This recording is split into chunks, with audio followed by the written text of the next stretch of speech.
मदमंगल के घर को करूँगो, अन्यथा भूखो रह जाऊंगो, पर भोजन नाय करूँगो।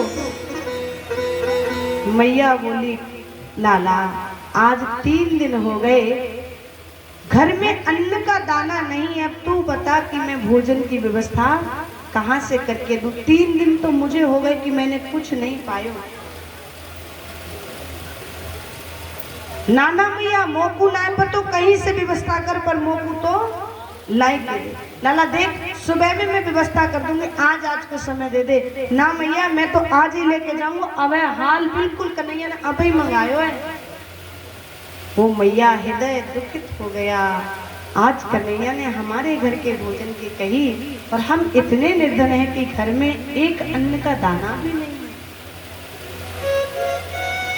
स्वामी सुखदेव जी महाराज कहते हैं राजा परीक्षित, मैया दुखित हृदय से बोली लाला देख वो सामने मटकी रखी है ना, मैंने कई दिन पूर्व कड़ी बनाई थी, देख तो जाकर सही, क्या पता उस मटकी में थोड़ी बहुत कड़ी पड़ी हो। एक काम कर लाला, और तो घर में कुछ है नहीं, यदि वह मटकी में कड़ी हो तो तू आई है ले जा। अब मदमंगल जैसी मटकी के पास गयो और मटकी का पात्र को हटाया, तो आप विचार कर सकते हैं कि एक दिन की कड़ी कितनी खट्टी हो जाती है। एक दिन की भाई सुबह में हम बनाते हैं तो खट्टी होती है, लेकिन शाम तक कितनी हो जाती है। अब विचार लगाइए 3 दिन की कड़ी की क्या स्थिति होगी। जैसे पात्र को हटाया इतनी दुर्गंध आई, मानो पूरा बदन खट्टा हो गया। राम राम, नहीं नहीं मैं कन्हैया को या खट्टी कड़ी ना खवाऊंगा मैया, क्योंकि कन्हैया तो महाराज माखन मिश्री पावे, वो खट्टी कड़ी कैसे खाएगा। फिर बोलो मन में भाव आयो, यदि या कड़ी को ना लेके गयो तो कन्हैया कहेगो तू गयो पर लाए के कछु ना दिए तेने। मटकी को उठाकर जैसे ही चल दिए, मन में भाव है कैसे खिलाऊंगा कन्हैया को खट्टी कड़ी, क्योंकि कन्हैया तो माखन मिश्री पावे है। धीरे धीरे मार्ग में बढ़े और जैसे ही कन्हैया के समीप पहुंचने वाले थे, भाव आया चाहे कछु है जाए पर या खट्टी कड़ी को कन्हैया को ना दूंगो, क्योंकि कन्हैया पावेगो तो महाराज आपको पूरा बदन खट्टो है जाएगा।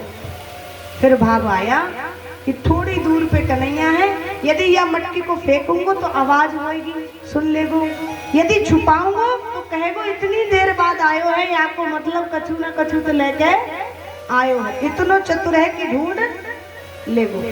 अब करूं तो करूं क्या या खट्टी कड़ी।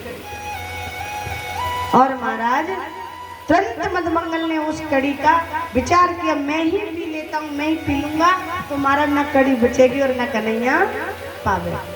अब विचार कीजिए भाई कड़ी पतली होती है तो कड़ी का पीने का पात्र का भी अलग अलग। अब मटकी से कड़ी कैसे पी जाए, तो आधी कड़ी तो मुखमंडल में जा रही थी, आधी यहाँ गिर रही थी, जल्दी जल्दी पी रहे थे कि कन्हैया ना देख ले पास में तो है। तब तक एक ग्वाल ने देख ली, लाला ओ लाला देख तो सही तेरे मदमंगल का खा रहे हैं, तेने तो अपने काज भेजो और वो देख सामने। कन्हैया ने देखी, ओहो जी तो मेरे काज भोजन लेने गए हो। दौड़े दौड़े कन्हैया आए, लाला देख तेरी ये बात तो अच्छी ना लगी, मैं इतनी देर से भूखे बैठे हूँ तेरे इंतजार में, मैंने कही मदमंगल आ रहे हो वो कछु ना कछु प्रसादी लेके, और तू कड़ी लाए तो अकेलो पी गए हो। मदमंगल के नेत्र में अश्रु आ गए, कन्हैया सच बताऊं तो ये कड़ी इतनी खट्टी थी, इतनी खट्टी थी कन्हैया, तू तो माखन मिश्री पावे है लाला, या खट्टी कड़ी को कैसे खाते, या बजते मैंने जानी या कड़ी को मैं खा जाऊं, ना कड़ी बचेगी और ना कन्हैया पावे वो। कन्हैया बोले मुझे तो कड़ी चाहिए, अब कहूं तो ला के दे। देख लाला अगर तुमको कड़ी चाहिए ना तो मैं कल ला के दूंगा, मैया से अच्छी बनवा के ताजी ताजी। कन्हैया बोले खाऊंगा तो यही मटकी की कड़ी को खाऊंगा।